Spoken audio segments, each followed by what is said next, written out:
Okay, I admit. Okay, I might have overdone it a little bit. I have overdone it. Let's watch this touchdown from outside view. Now, the magical Boeing 777 series is pretty much the biggest twin-engine airplane out there. I mean, okay, the A350-1000 gets quite close to the 777-300, but yes, it is the biggest, and so it, of course, also needs the strongest engines, the GE90 engines. You know, the GE90 is sort of a household name, really. It can provide nearly 100,000 pounds of thrust, which makes sense. It is pretty much diameter-wise as wide as a 737 fuselage. This thing is absolutely powerful and big. I mean, just hear the power of this plane. And so I thought, isn't it sad then that the GE90 engine, which as a series is the largest ever jet engine, with a GE9X being even bigger, was only ever fit to one airplane, the 777? Yeah, what would happen if you fit this engine to some more airplanes?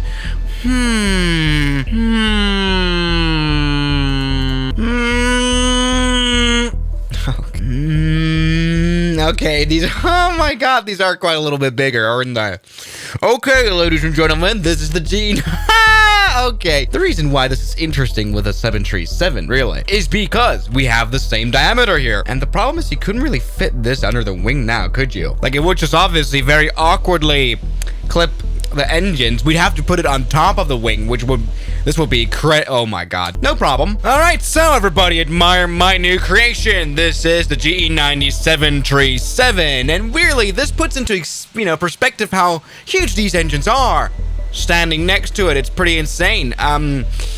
It looks a little bit dumb, especially looking outside of the wing view here. You don't really see much anymore, just the big engine that can even put reverse thrust out, and that's gonna be interesting. I mean, the CFM56 provides 34,000 pounds of thrust, whereas this one provides 3 times more than that. So this will be interesting. Let's go full power and see how it works out. Come on, yes. Feel the power of the GE90. As you can see, the engine is really taking a long time to spool up properly, and even though we've got the park brake turned on, the plane's moving. Very realistic. Okay, there. Wow, look at the speed increase here. We have made the best plane in the world. Come on. Whoa, I think we've got a little bit of a, oh my god, a balance issue here. Because of our engines being so oversized and being on the wing, it's pretty hard to stay in control of this plane properly. Look at this, we're already at 350 knots. There's literally no reason to do what we did, but what we can do is fly up really quickly. This thing can nearly do a vertical takeoff, right? Look at this.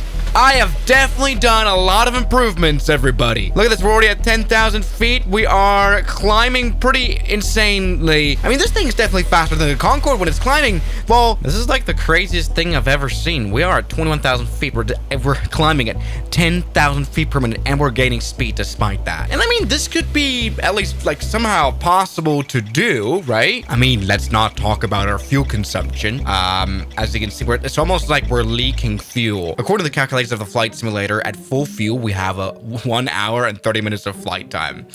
That's not a lot, but hey, look at this, we're still climbing insanely. And if we were to go actually 0 vertical speed, you may think, oh, we can go as fast as the Concorde now, but the problem is we can't, because obviously we would go over speed very quickly in this plane, as we already are. I mean, we are flying at 0.9 Mach, which is pretty insane, but we can't go really much faster because like these huge engines provide so much drag. This thing will never fly supersonic. So in cruise flight, there's not really a point to do this. But I see some other reasons why you would do this. For example, what if you wanted to use very short runways? And I think that's very much possible with this kind of plane. Yes, let's go ahead and take off this plane and land it again from Saba, the shortest runway in the world. Something that will be very much possible to do because of our strong reverse thrust. Let's go ahead and put on the brakes and go full power, do a static takeoff, put the flaps out all the way. We don't care about the drag. Let's go and make sure the park brake is released, and yeah, let's go and do it. Let's go and fly. This will be no problem. Come on, take off. Yes, we're already at 140 knots by the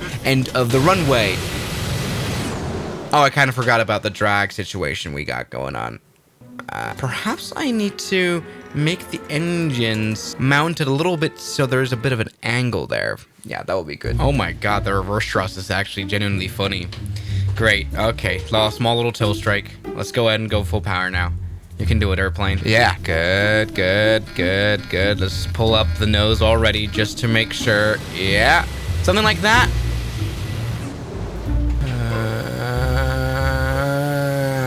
Yeah, Yeah, the high wing configuration just makes it really hard to fly. All right, let's see how this thing flies when it's actually in midair and on a landing. So here is Sabre. We couldn't really take off, but we might be able to land. Hey, it's just that we've got so high of ridiculous dragness that we've made this airplane fly really poorly. It's just and genuinely funny. All right, G90, I want to see all your reverse thrust work in a second, okay? Are you ready to do that?